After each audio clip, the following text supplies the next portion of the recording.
Muy bien, jóvenes, regresamos. Estamos en la misma clase, pero continuando los dos videos anteriores. Borramos la tabulación y borramos sus características. Ahora lo que vamos a hablar es de sus componentes. ¿Qué componen a una función exponencial?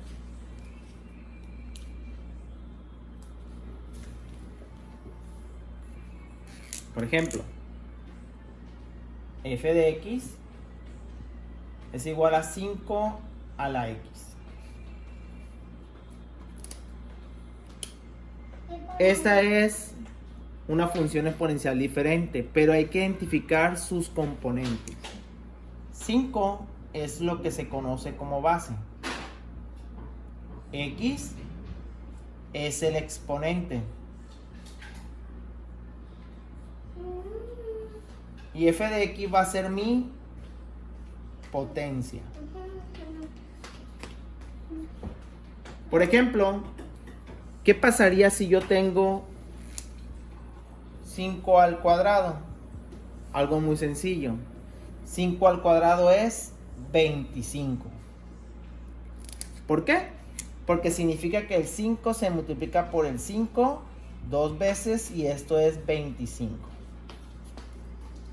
Recordamos entonces que en este caso la base va a ser 5, el exponente es 2, pero esta vez mi potencia va a ser, igual manera, 25.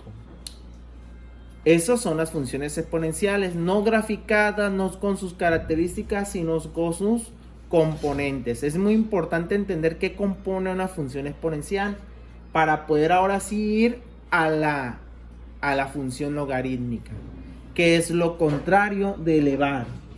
En otras palabras, una exponencial eleva y una logarítmica reduce. Para eso borraremos todo esto.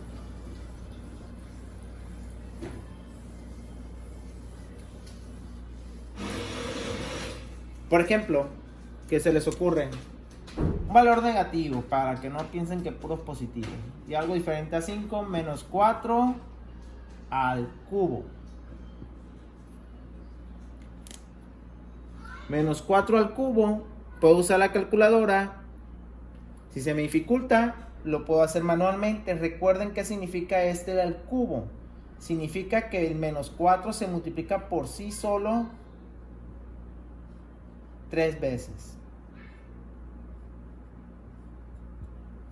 Menos por menos, más por menos, menos.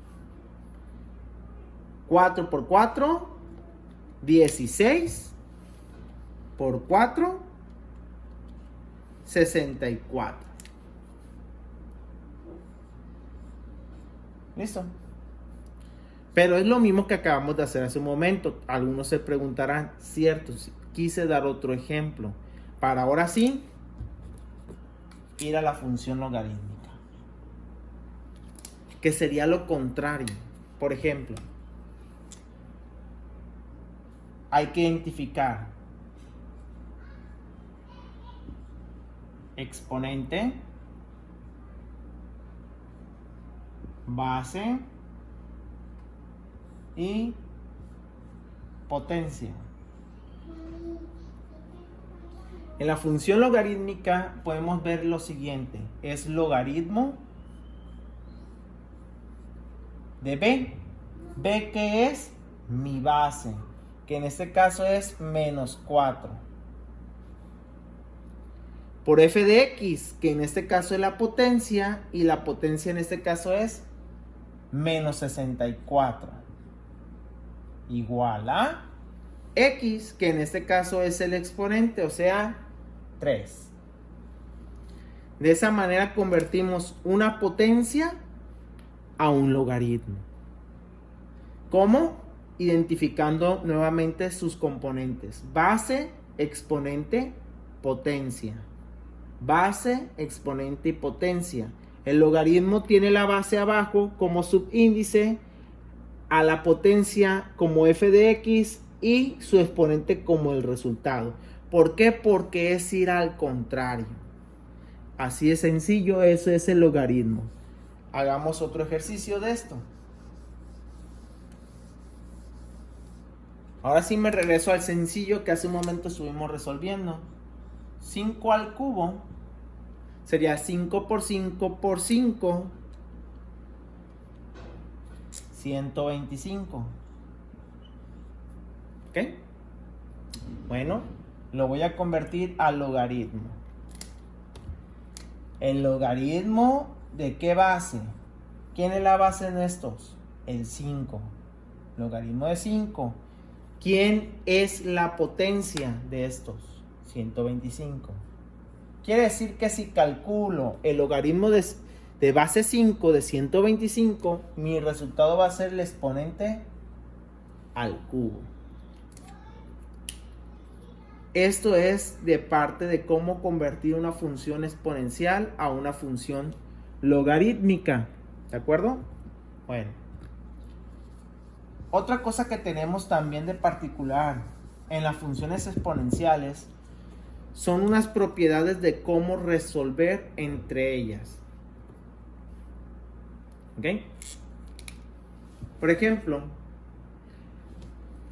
¿cómo podríamos multiplicar? ¿Cómo podríamos sumar? ¿Cómo podríamos restar? Para eso vamos a ver esto. Reglas.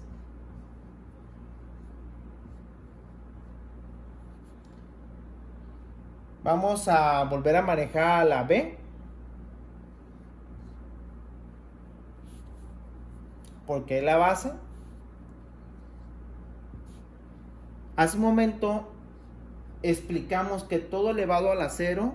Bueno, esto mejor lo vamos a dejar por otro video.